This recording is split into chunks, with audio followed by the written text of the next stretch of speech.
Daydreaming is, according to science, it's a good thing. And daydream is where ideas actually flow. Yeah. Everyone, I'm Liz Ju and welcome to Untitled. Today I'm with registered psychologist Dr. Felix Lim, just chatting about peak performance for 2025. Thanks, Liz, for having me on your channel. For myself, I've seen a range of clients. I help individuals like children, adults, even older people with all sorts of issues, whether it's stress related, or sleep related, or it could be relationship issues, on and on it goes. So basically, challenges in life and what matters in life, right? I also work with family businesses. I've done work for corporations, MNCs, lots of stress management talks. Yes. Usually that's very much table. And certain projects in the community where we help perhaps the less advantaged group within the community that's struggling with some of their own issues. Yeah. So I think one of the things that entrepreneurs face is getting enough sleep. And then the other thing that we will also wanted to talk about was, how many entrepreneurs, especially creative ones, tend to get into the flow late at night because Yes. there's no distractions or whatever, etc. And then sometimes they tend to get like from maybe 10, 11, 12, 1, 2, 3. Yes. And then how do you regulate that so we don't run into health problems later? That's right. So I'll just start with this, that there is such a thing as daytime dreaming, which is daydreaming, versus nighttime dreams, right? So actually daydreaming is, according to science, it's a good thing. It's a good activity, but we've got to consciously craft out time during the day to daydream. And daydream is where ideas actually flow. Yeah. So you can actually create nighttime experiences during the daytime. Why is that important actually? Because you don't really want to spend the time before you sleep to be in that hyper creative mode, because that is going to disrupt your sleep, because you're going to get into a sleep deprivation, or you're going to have to owe yourself time to sleep when your mind gets so busy, right? But a lot of times people do that because they have no time to think during the day.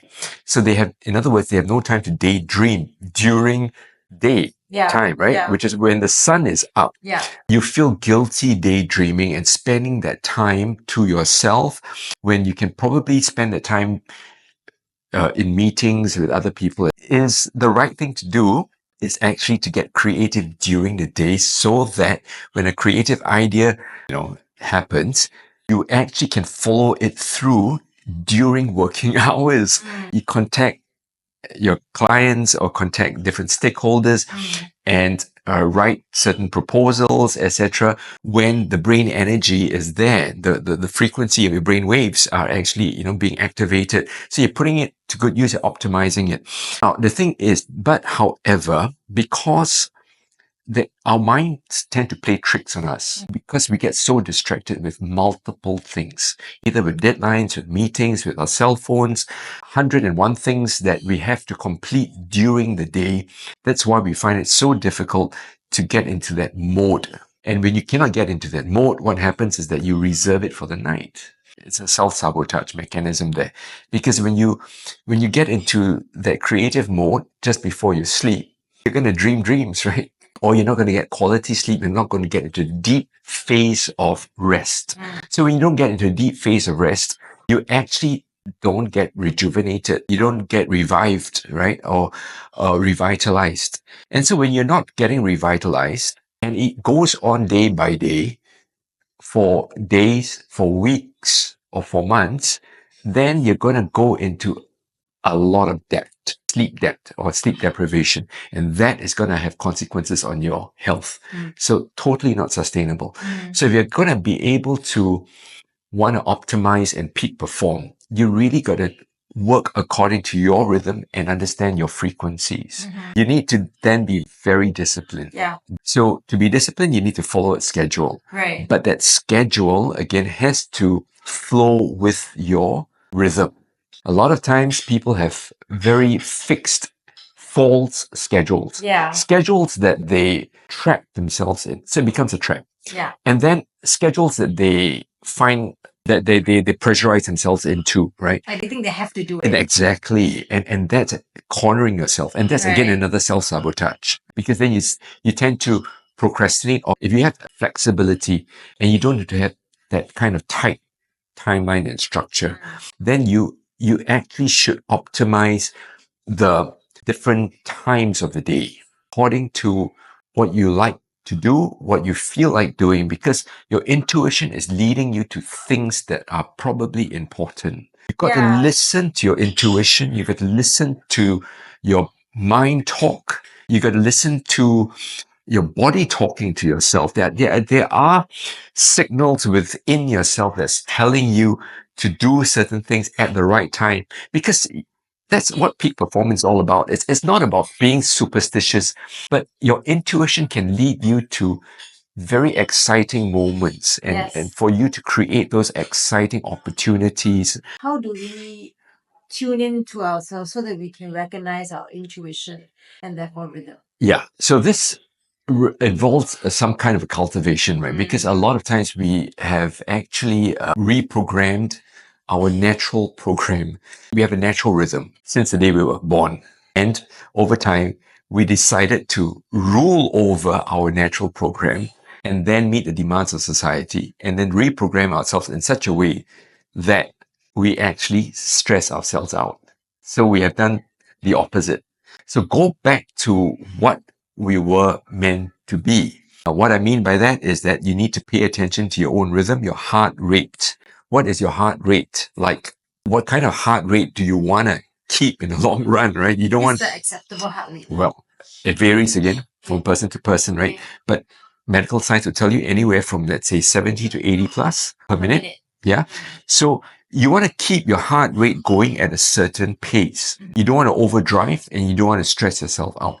So if you learn to listen to the rhythm of your own life, you will naturally do things according to your pace and time. But of course, you need to meet demands in society, meetings and all that stuff. But then this is where you need to learn to pace yourself. Learn to become less distracted, right? So there are things to be done for sure, but not everything has to be done immediately, right? Right. Because it's not humanly possible. So while the clock ticks at a certain rhythm, like the second goes by very constantly. Time does not travel faster than what it is meant to travel, right?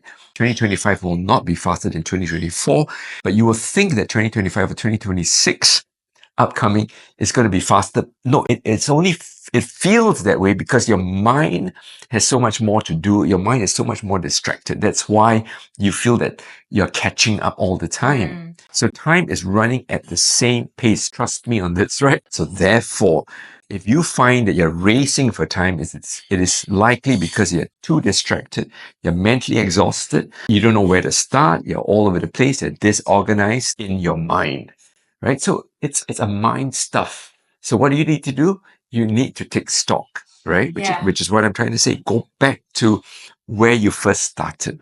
How you want to end in life depends on how you start in life in a way. Because if you can understand where you come from, you have more control over yourself. Destiny in a way is in your hands to a certain extent. Of course, life circumstances can be unpredictable, but if you can understand yourself, your personality, your traits, your characteristics, you will do things that would match what you are meant to do. There is such a thing as innate abilities and talents and all that. So if you're strong at certain things and you're good at certain things, and if you can have the opportunity to do the things that you're meant to do, of course, that would be the most ideal. But then, at least go toward your giftings, isn't it? So don't try to be somebody else, because others can be what they want to be. But you have to be in control of what you were given in that sense. Run with it, right?